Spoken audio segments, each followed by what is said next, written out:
Magandang umaga, grade 3! Magandang umaga rin po. Kumusta kayo? Okay lang po. Mabuti naman kung ganon. Mga bata, gusto niyo bang umawit? Oo! Ganon. Tayo ay awit. S-C-I-E, S-C-I-E, N-C-E, N-C-E. Science is a subject, interesting subject. Let us go. Let us go. Kayo naman mga bata. 1, 2, 3. S-C-I-E, S-C-I-E, N-C-E, N-C-E. Science is a subject, science is a subject. Let us know, let us grow. Say, ngayon, mari na kayo umupo. Meron bang lumiban sa klase ngayong araw, Lian? Ma'am, wala pong lumiban ngayon. Mabuti naman kung ganon. Ngayon, meron akong inihandang mga larawan para sa inyo. Ang kailangan nyo lamang gawin ay pumalakpak ng 5 beses kung ang larawan ay nagpapakita ng natural na bagay. At kung hindi naman ay pumalakpak ng 3 beses kung hindi. Naintindihan po ba? Opo! Ganon, ating simulan na.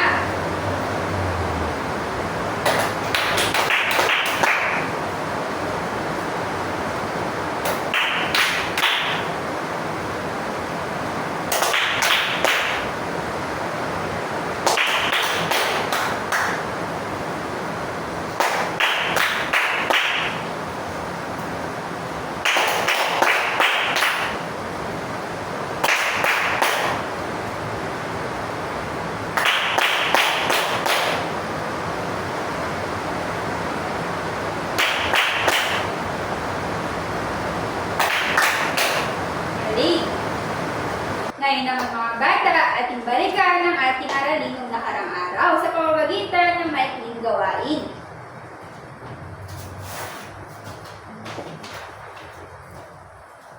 Para sa gawain na ito, maaari mo bang basahin ng panuto, Lian? Panuto, ayusin ang mga nakajumbled na letter upang malaman ang pangalan ng nasa larawan. Maraming salamat. Ito ay para sa pangkat 1 at ito naman ay para sa pangkat 2. Naintindihan? Opo! Ngayon, simulan na.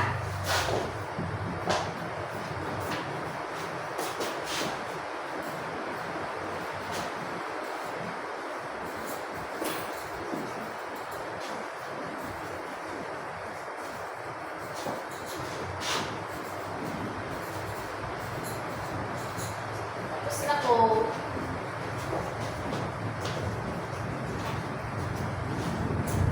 Ating check-out kung tama ang mga sagot.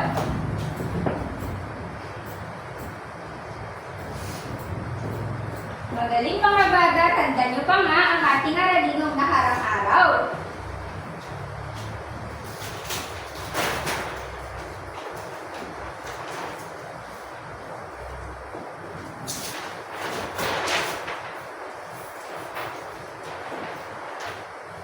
Ngayon naman mga bata, meron naman sa inyo ipapakita ang mga larawan.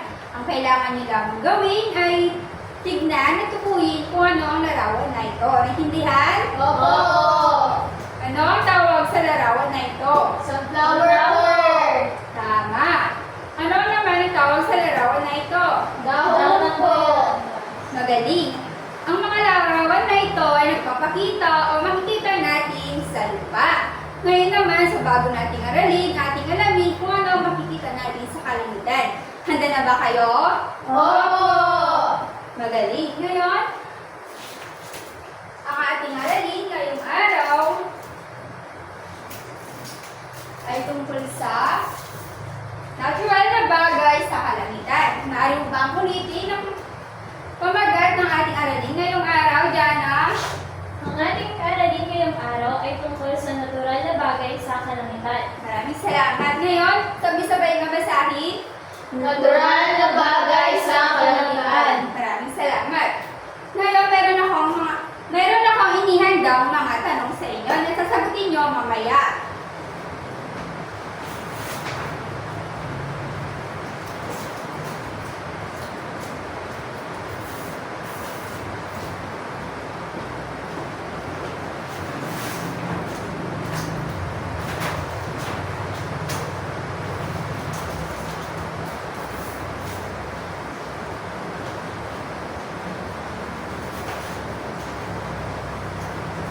Maaari mo bang basahin ang unang katanungan, Jana? Anong mga bagay ang makikita sa kalangitan kung gabi? Kung araw? Maraming salamat. Para naman sa pangalawang tanong, maaari mo bang basahin, Aryan? Magkakapareho ba ang mga bagay? Maraming salamat. At sa panghuling katanungan, maaari mo bang basahin ito, Lian? Bakit ang mga bagay na makikita sa kalangitan kung gabi ay hindi nakikita ng araw? Maraming salamat. Ngayon naman mga bata, maaari mo bang ipaalala sa klase ang komentayan sa pangkatang pakikipagtalakayan, Lian?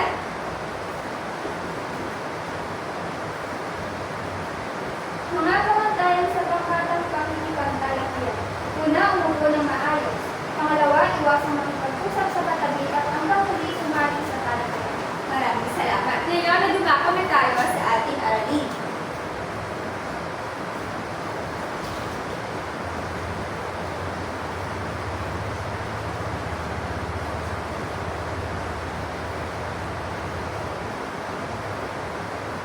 Ngayon mga bata, meron ako sa inyo ipapakita ang mga larawan. Sumayin nyo at tignan kung ano ang larawan na sa una at pangalawa. Ngayon, anong ginagawa ng mga bata?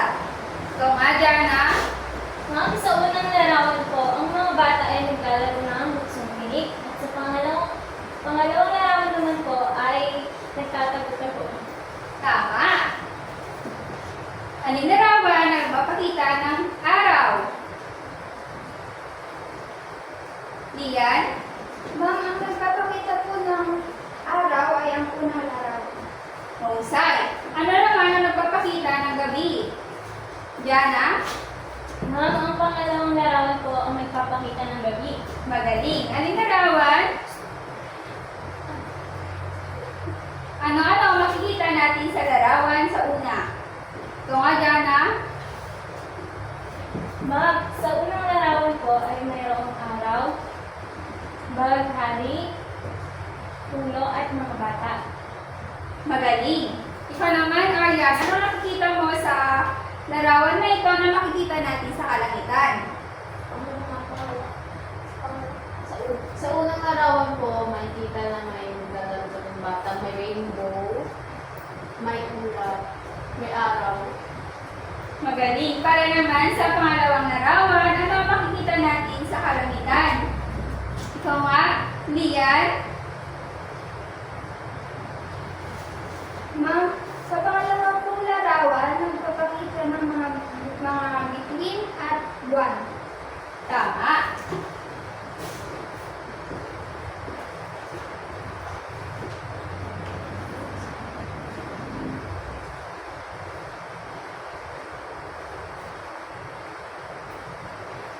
Kapag araw, nakikita ang araw, ulap, at minsan na nagpapakita ang bahaghari pagkatapos ng ulan. Ano sa tingin nyo ang araw? Ikaw nga, Jana. Ma'am, ang araw po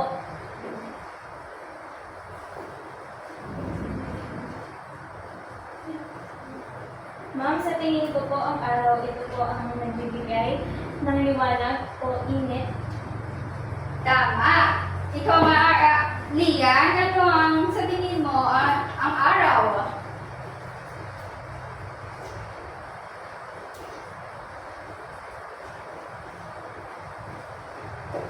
Maraming salamat. Maaari mo bang tulungan si Lian, Aryan? Ang araw po ay yung mga nagbibigay ng buhay. Tama. Ngayon, natin alamin kung ano ang araw. Ang araw ay nagbibigay sa atin ng init at liwanag, nagbibigay ng buhay sa mga tao, hayop at halaman. Ngayon, maaari mo basahin kung ano ang araw. Jana? Ang araw ang nagbibigay sa atin ng init at liwanag na nagbibigay ng buhay sa mga tao, hayop at halaman. Maraming salamat. Ngayon, ano naman sa tingin nyo, ano ang bahaghari? Ikaw nga, Lian?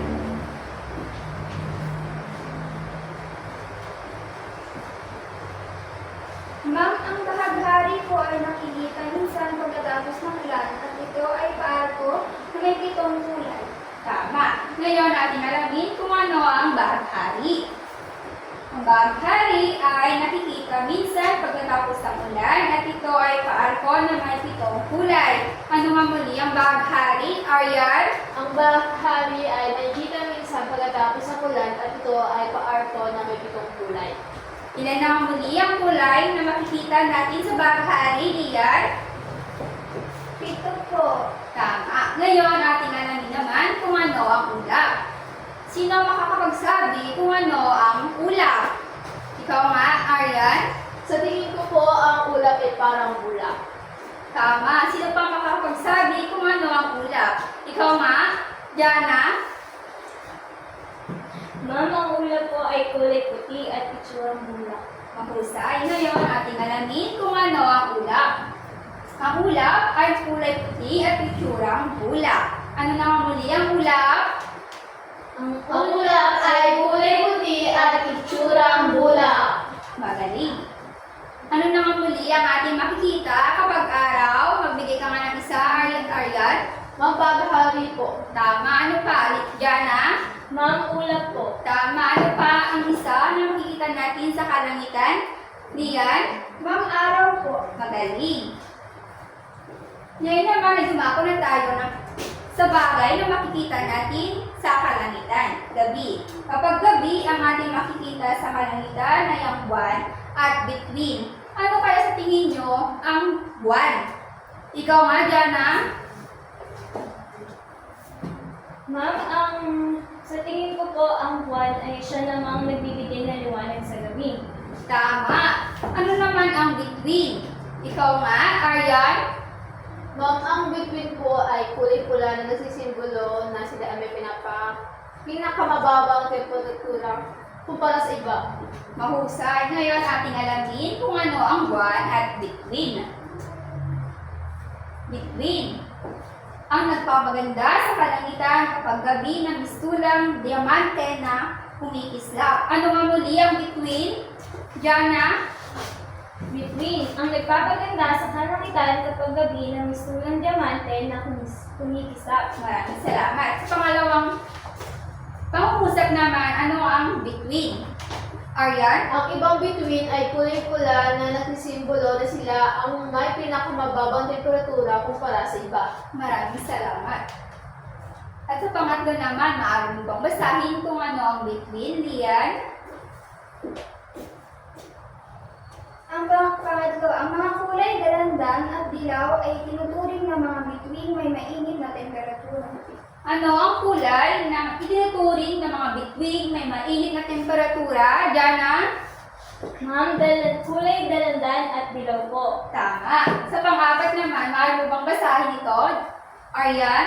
Ang mga kulay asul at puti naman ang tinuturing na may pinakamainit na temperatura.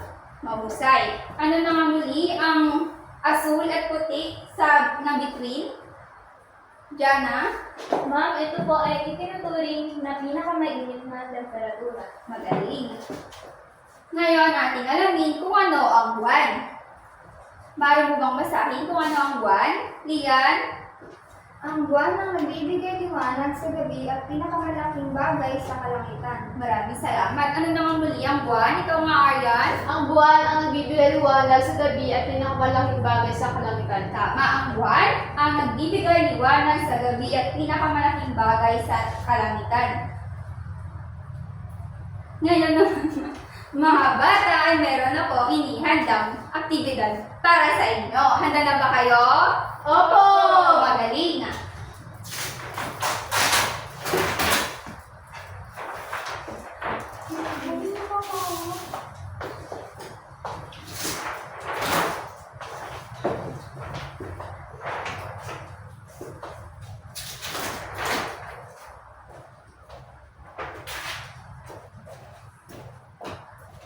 Para sa gawain na ito, maaari mo bang basahin ang panuto? Lian? Panuto. Gamit ang graphic organizer, isulat ang mga bagay na makikita sa kalangitan sa araw at sa gabi. Maraming salamat. Ngayon, ang gawain nito ay igugrupo sa dalawa. Ito ang unang grupo at ito naman ang pangalawang grupo.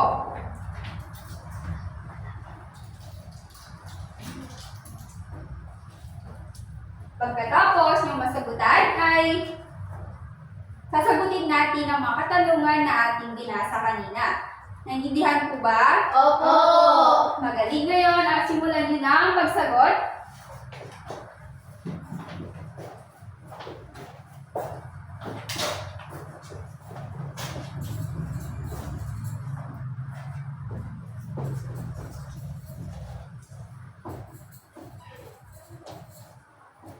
Tapos na ba? Tapos na po. Ngayon, ating alamin kung tama ang iyong mga sagot sa pamamagitan ng pagsagot sa mga katanungan na ating binasa kanina.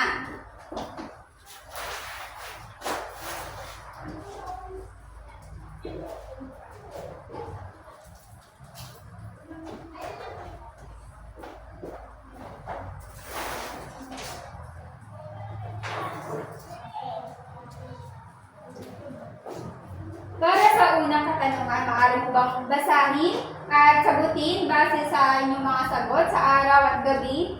Aryan, Anong mga bagay ang makikita mo sa kalangitan kung gabi at kung araw? Ang mga bagay na makikita ko sa araw ay sun or araw, ulap at tanghali. At kung gabi naman ay buwan at bituin. tama. Para naman sa pangalawang katanungan, maaari mo bang sagutin at basahin ang tanong? Diana? Magkakapareho ba ang mga bagay? Hindi. Ma'am, hindi po. Dahil sa gabi, gaya po ng sagot ng pangalawang grupo, ang nakikita pong bagay ay bituin at buwan. Sa araw naman po ay baghari, araw at ulap. Tama. Para naman sa pangatlong katanungan, maaari mo bang basahin ito? Lian at sagutin? Bakit ang mga bagay na makikita sa kalangitan kung gabi ay hindi makikita kung araw? Ma'am,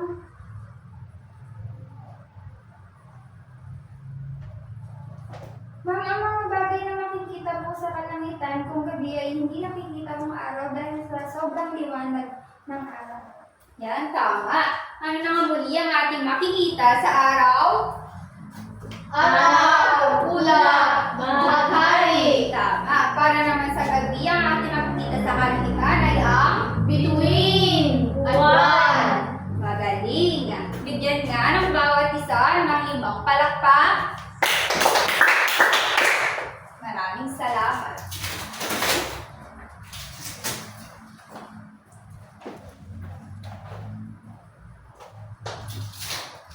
Ngayon, awitin niyo nga muli ang ating kinanta kanina.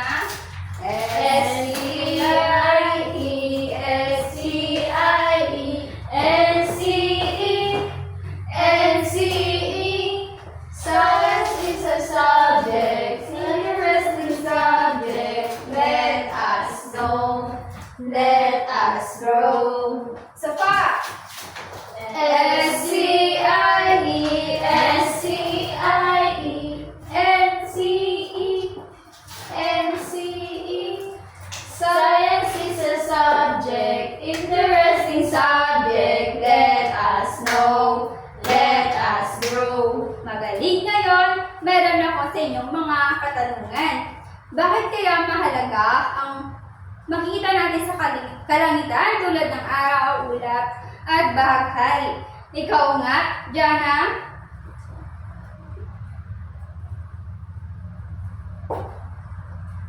Ikaw nga, Aryan? Bakit mahalaga ang araw, ulap, at baghari sa ating buhay? Mahalaga po ang araw, ulap, buwan at bituin sa ating buhay dahil ito po ang nagbibigay sa atin ng liwanag, ng enerhiya at liwanag sa gabi kagaya ng buwan sa araw-araw nating buhay. Mahusay, ito ay mahalaga sa ating buhay. Paano naman natin mapapahalaga o mapapahalagahan ang mga ito? Ikaw nga, Jana?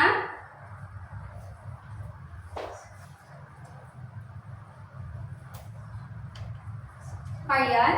Papahalagahan po natin ito sa pangalaga sa ating kalikasan at wag pong pagsusunog para hindi po natin masira ang ating ozone layer para hindi po masyadong sumakit ang liwanag ng araw. Mahusay pangangalagaan ng ating kalikasan. Sino pa makakapagsabi kung paano natin mapapangalagaan ang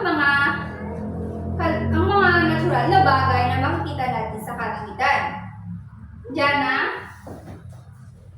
Ma'am, sa pamamagitan po ng pagmamasid, mas napapahalagahan po natin ang kagandahan ng kalangitan at kung paano ito nagbibigay ng buhay sa ating planeta. Maraming salamat. Ngayon, ano na nga muli ang ating aralin ngayong araw? Aryan? Ang ating pong pinag-aralan ngayon ay tungkol sa natural na bagay sa kalangitan. Tama. Ano na nga muli ang ating makikita sa kalangitan kapag araw? Jana? Ma'am, ang mga nakikita po natin tuwing araw ay araw, baghari at ulap. Mahusay. Ano nga muli ang araw? Ikaw nga, Lian? Ma'am, ang araw po ang nagbibigay sa atin ng init at liwanag na nagbibigay ng buhay sa mga tao, hayop at halaman. Mahusay. Ano naman ang ulap? Aryan? Ang ulap po ay ang itsurang bulak. Magaling. At ang bahaghari? Ano nga muli ang bahaghari? Jana? Ma'am, ang baghari ay nakikita minsan pagkatapos ng ulan at ito ay paarko na may pitong kulay. Maraming salamat. Sa baghari, maaari mo bang sabihin kung ilan at ano ang mga kulay na makikita natin dito? Aryan? Ma'am, meron pong 7 kulay ang baghari. Merong red, orange, yellow, violet, blue, violet, yun lang po. Ano ang isang kulay na hindi nabanggit ni Aryan? Jana? Ma'am, green po. Tama. Ngayon naman, ano nga mali ang ating makikita sa kalangitan kapag gabi? Lian? Ma'am, ang makikita po natin sa kalangitan tuwing gabi ay ang bituin at buwan. Magaling. Ano nga mali ang buwan at between? Jana? Ma'am, ang buwan ang nagbibigay liwanag sa gabi at ito ang pinakamalaking bagay sa kalangitan. Ang bituin naman po ay ang nagpapaganda sa kalangitan kapag gabi at misturang diamante na kumikislap. Magaling. Naintindihan nyo nga ang ating aralin. Ngayon, meron akong inihandang aktibidad para sa inyo.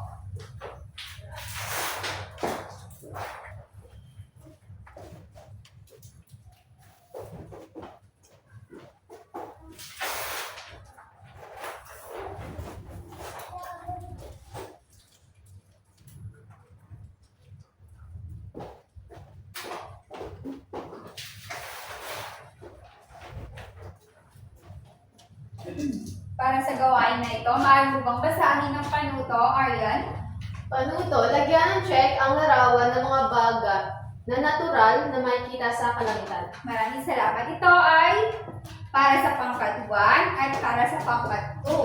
Ang kailangan nyo lamang gawin ay i-check ang mga larawan na makikita sa kalangitan. Naintindihan ba mga bata? Opo! Kung ganon, handa na ba kayo? Opo! Ngayon, simulan na ang pagsagot.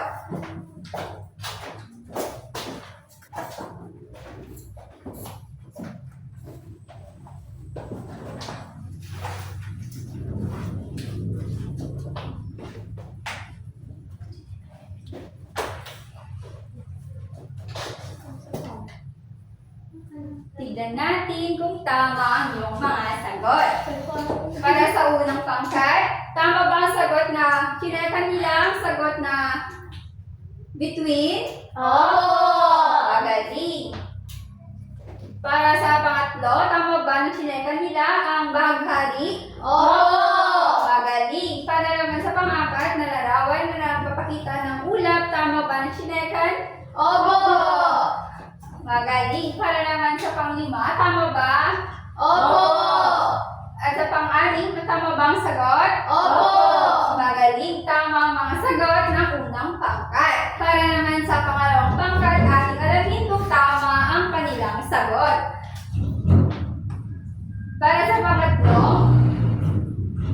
bang chinekan nila ang baghari? Opo. Magaling. Para naman sa panglima, tama ba ang araw na chinekan? Opo. Mahusay. Para naman sa pang-apat, tama ba ang chinekan ng ulam? Opo. Magaling. Ang dalawa ay nakakuha ng tatlong puntos dahil hindi nila chinekan ang Between at buwan. tama. Para naman sa unang pangkat, nakakuha sila ng 5 puntos. Ngayon,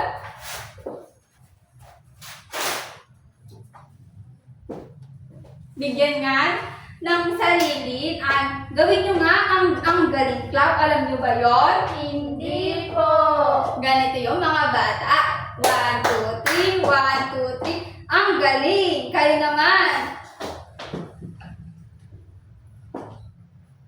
1, 2, 3, 1, 2, 3. Ang galing! Maraming salamat. Marina ka po. Ngayon, para sa inyong Ngayon, meron akong inihandang aktibidad na sasagutin nyo.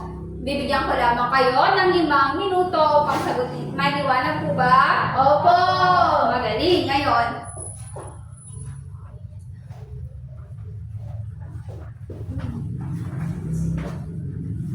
bibigyan ko lamang kayo ng 5 minuto upang sagutin.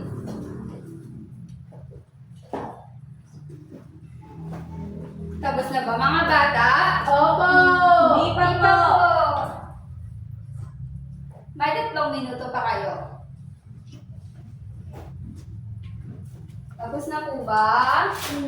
Hindi pa po.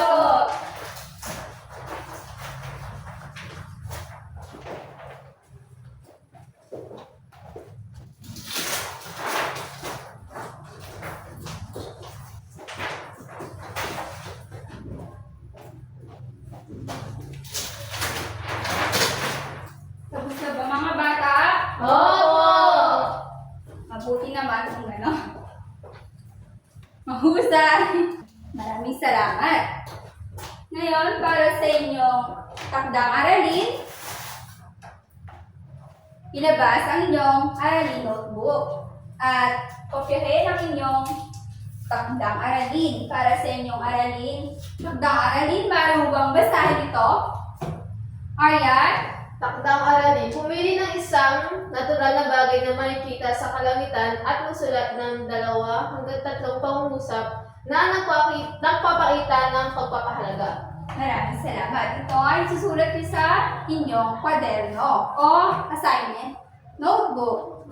Ngayon, magsiri tayo ng lahat. Paalam grade 3. Paalam.